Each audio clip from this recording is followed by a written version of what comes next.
होंगे। दोस्तों चलिए अब जानते हैं नवरात्रि में कौन कौन सी सब्जी नहीं खाना चाहिए और कौन कौन सी सब्जी खाना चाहिए और कौन सा फल खाने से व्रत टूट जाता है।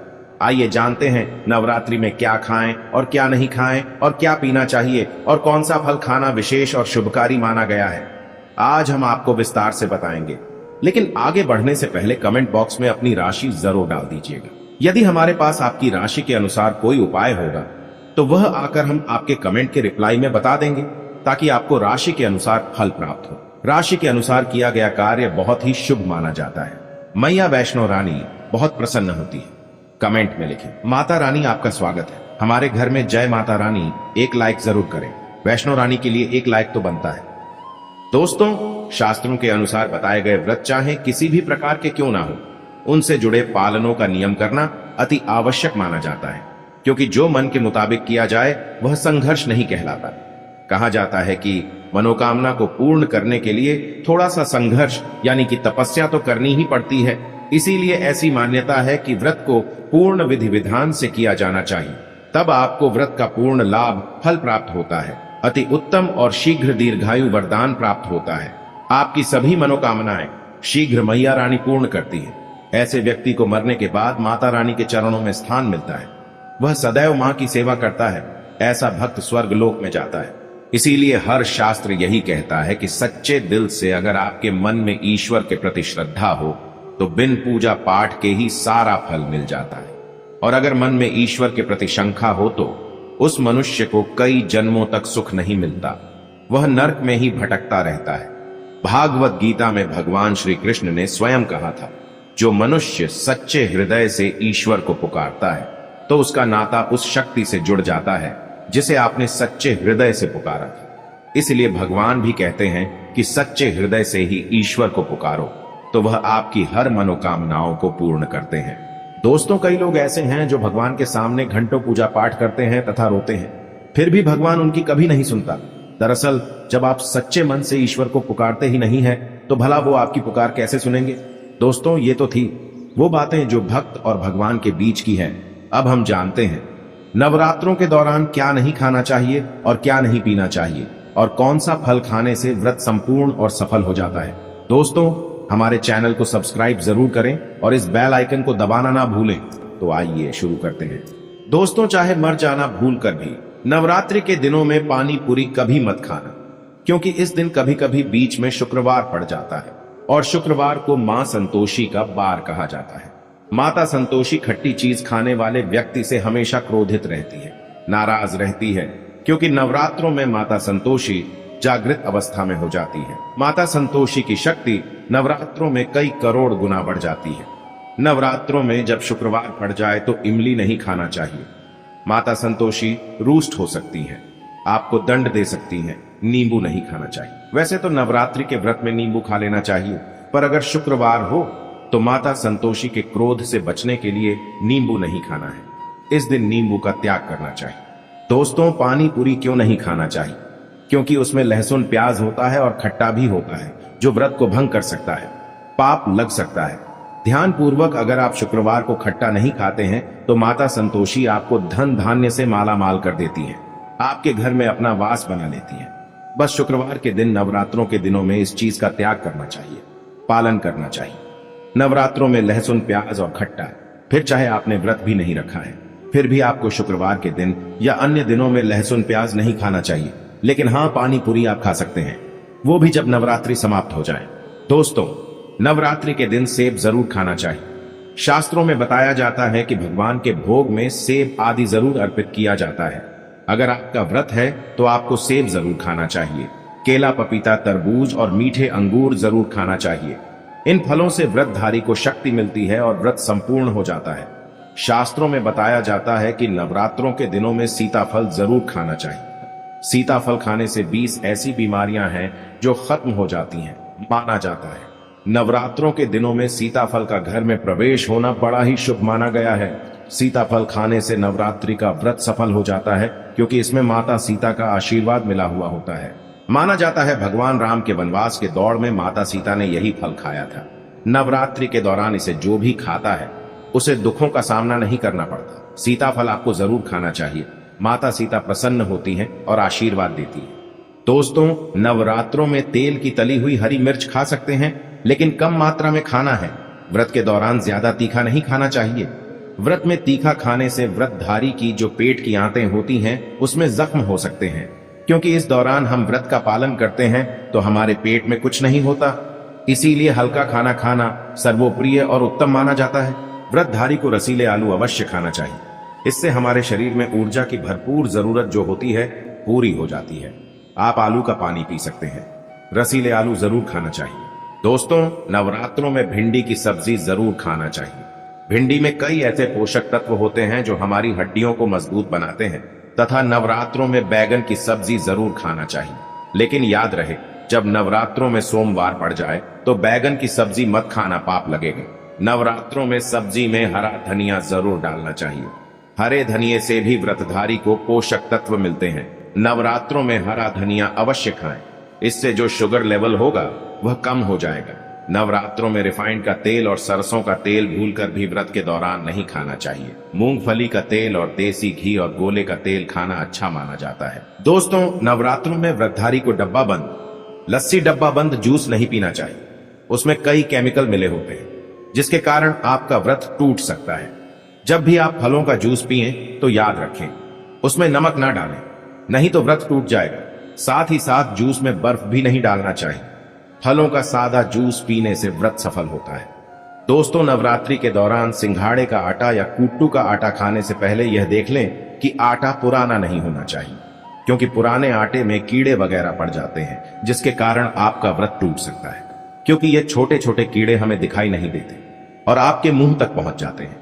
ऐसा आटा खाना मतलब कीड़े मकोड़ों का मांस खाने के बराबर माना गया है। दोस्तों, नवरात्रि के दौरान आप शाम के समय खाने में दही ले सकते हैं, आलू वगैरह खा सकते हैं, आलू के चिप्स खा सकते हैं, साबूदाने की टिकिया बनाकर खा सकते हैं, साबूदाने की खिचड़ी खा सकते हैं, आलू के पापड़ भी खा सकते हैं। कई सब्जियां तो ऐसी है जो नवरात्रि के दौरान भोजन में शामिल कर सकते हैं। इससे आपको एनर्जी मिलेगी और व्रत सफल हो जाएगा। नवरात्रि के दौरान आप दूध पी सकते हैं जो आपको ताकत देगा। चाय वगैरह भी पी सकते हैं, लेकिन याद रहे उसमें नमक ना डालें। चाय में नमक डालने से व्रत भी टूट जाएगा और हड्डियां भी गल जाती हैं। एक बात का ध्यान रहे, व्रतधारी को पेट भर खाना यानी गले तक भोजन नहीं करना चाहिए, नहीं तो व्रत रखने का कोई भी फायदा नहीं होगा। थोड़ा थोड़ा खा सकते हैं। दोस्तों, नवरात्रि के 9 दिन आदिशक्ति मां दुर्गा को समर्पित होते हैं। नवरात्रि के 9 दिन माता रानी के 9 अलग अलग स्वरूपों का पूजन किया जाता है। नवरात्रि के 9 दिनों तक माता रानी को अलग अलग स्वरूप के हिसाब से अलग अलग पुष्प, अलग अलग भोग अर्पित किए जाते हैं। लेकिन क्या आप जानते हैं कुछ ऐसी वस्तुएं हैं जिन्हें नवरात्रि के दौरान भूलकर भी माता रानी को अर्पित नहीं करना चाहिए। अगर इन वस्तुओं को आप गलती से भी माता रानी को अर्पित कर देते हैं तो आपको व्रत और पूजन का पूर्ण लाभ नहीं होगा। इसीलिए माता रानी की कृपा प्राप्त करने के लिए आपको ये जानना अति आवश्यक है कि वो कौन सी ऐसी वस्तुएं हैं जो माता रानी के पूजन में भूलकर भी इस्तेमाल नहीं करना चाहिए। तो आइए माँ का जयकारा लगाते हुए वीडियो को शुरू करते हैं। दोस्तों, नंबर 1, नवरात्रि के दौरान शादीशुदा महिलाओं को सफेद कपड़े पहनकर पूजा पाठ नहीं करना चाहिए। साथ ही साथ काले कपड़े भी नहीं पहनना चाहिए। इससे पूजा व्रत आदि खंडित हो जाती है। माता की चौकी जब आप लगाएं तो उसके नीचे कागज नहीं लगाना चाहिए। माता की चौकी हमेशा लाल कपड़ा बिछाकर ही बनाना चाहिए। हमेशा याद रहे, नवरात्रों के इन 9 दिनों तक व्रतधारी को अपना आसन मां की चौकी के आगे ही लगाना चाहिए और वहीं पर आपको सोना चाहिए। मंदिर को नवरात्रों के दौरान अकेला नहीं छोड़ा जाए, बहुत ही अशुभ माना जाता है। जरा आप ही सोचिए, माता रानी 9 दिनों के लिए धरती पर आकर आपके घर में रहने के लिए आई हैं और ऐसे में आप उन्हें अकेला अगर छोड़ते हैं तो माता भी आपको छोड़कर चली जाए। वह कहेंगी इसको मेरी जरूरत नहीं है, वह अकेली पड़ जाती है। इसीलिए माता के पास में ही सोना चाहिए। दोस्तों, नंबर 2, नारियल। हिंदू धर्म में नारियल को समृद्धि, धन, श्रद्धा और सम्मान का सूचक माना जाता है। नारियल को श्रीफल भी कहा जाता है। नारियल को सुख समृद्धि में वृद्धि करने वाला माना जाता है। नारियल का हर मांगलिक कार्य में विशेष महत्व होता है। जैसे कि आप सभी जानते हैं कि माता रानी के कई मंदिरों में नारियल से बलि भी दी जाती है और माता रानी के पूजन में नारियल का इस्तेमाल हम सभी करते हैं। खासकर कलश की स्थापना नारियल रखकर ही की जाती है। माता रानी की पूजन में हम नारियल इस्तेमाल करते समय कुछ गलतियां कर बैठते हैं। दोस्तों, नारियल कई प्रकार के होते हैं। एक हरा दूसरा सूखा, जिसके अंदर पानी होता है। जिस नारियल के अंदर पानी होता है, माता रानी के पूजन में सदैव पानी वाला और जटा वाला नारियल ही इस्तेमाल करें। नारियल का पूर्ण होना चाहिए, नारियल चटका हुआ या टूटा हुआ नहीं होना चाहिए, क्योंकि साबुत नारियल ही पूर्ण और पवित्रता का प्रतीक होता है। साबुत नारियल ही सुख समृद्धि का प्रतीक होता है। साबुत नारियल को ही श्रीफल यानी कि मां लक्ष्मी का फल कहा जाता है। नवरात्रि में माता रानी के कलश की स्थापना करते समय जटा वाला यानी पानी वाला नारियल ही कलश पर स्थापित करना चाहिए। साथ ही यह ध्यान रखना चाहिए कि नारियल को सदैव कलश के ऊपर लेटाकर रखना चाहिए। घट स्थापना करते समय कभी भी नारियल को खड़ा करके नहीं रखा जाता। नारियल को सदैव लेटाकर कलश के ऊपर रखा जाता है। साथ ही नारियल को स्थापित करने से पहले आप नारियल को लाल कपड़े में लपेटकर उस पर और फिर लाल चुनरी उड़ाकर आप नारियल को कलश के ऊपर स्थापित करें। शास्त्रों के अनुसार कलश के ऊपर जब सही तरीके से नारियल रखा जाता है और सही प्रकार का नारियल रखा जाता है, तभी ही व्रत और पूजन का पूर्ण फल प्राप्त होता है। यह भी ध्यान रहे कि महिलाएं माता रानी को नारियल अर्पित तो कर सकती हैं, लेकिन कभी भी माता रानी के सामने नारियल को भूलकर भी ना तोड़ें, क्योंकि नारियल बीज रूप होता है और स्त्रियां बीज रूप से ही शिशु को जन्म देती हैं। इसीलिए कभी भी महिलाओं को नारियल नहीं तोड़ना चाहिए। दोस्तों, नंबर 3, लौंग। हम सभी माता रानी के पूजन में इस्तेमाल करते हैं, लेकिन लौंग का इस्तेमाल करते समय एक बहुत बड़ी गलती कर बैठते हैं। हमेशा ध्यान रखना चाहिए कि माता रानी को सदैव फूल वाली लौंग ही अर्पित करना चाहिए।